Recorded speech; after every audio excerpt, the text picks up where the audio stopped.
ঝিঙে বেগুন কেটে নিলাম আর রুই মাছ নিয়েছি। আজ ঝিঙে বেগুন দিয়ে রুই মাছ দিয়ে রান্না করে দেখাবো।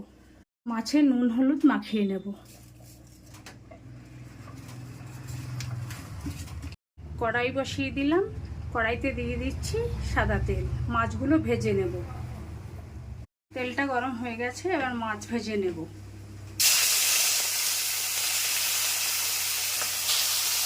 মাছগুলো আমার ভাজা হয়ে গেছে, এবার তুলে নেব। বাকি মাছগুলো ভাজা হতে হতে আমি মশলাটা করে নেব। মশলার জন্য নিয়েছি অল্প পোস্ত, একটু জিরে, অল্প সর্ষে আর 3টে কাঁচা লঙ্কা। মাছ ভাজা তেলের মধ্যে বেগুনগুলো ভেজে নেব। এবার ফোড়নে দিয়ে দিচ্ছি জিরে আর কাঁচা লঙ্কা। এবার দিয়ে দেব জিরে আর পোস্ত বাটাটা। স্বাদ মতো লবণ দিয়ে দিলাম, হলুদ আর একটু লঙ্কার গুঁড়ো। আমরা জল দিয়ে মশলাটা কষিয়ে নেব।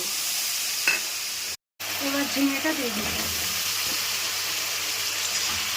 ঝিঙেটা একটু নরম হয়ে এসছে, এবার বেগুনটা দিয়ে দেব।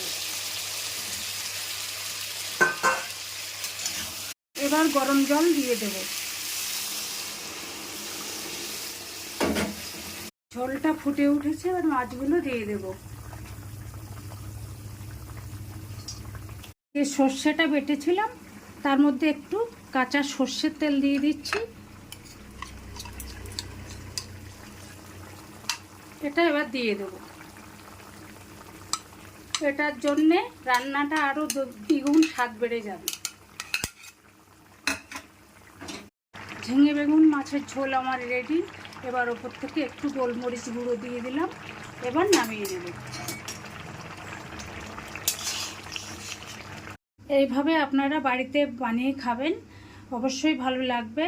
আর যদি আমার ভিডিওটা ভালো লাগে তবে লাইক কমেন্ট শেয়ার করবেন আর একটা সাবস্ক্রাইব করার অনুরোধ রইল।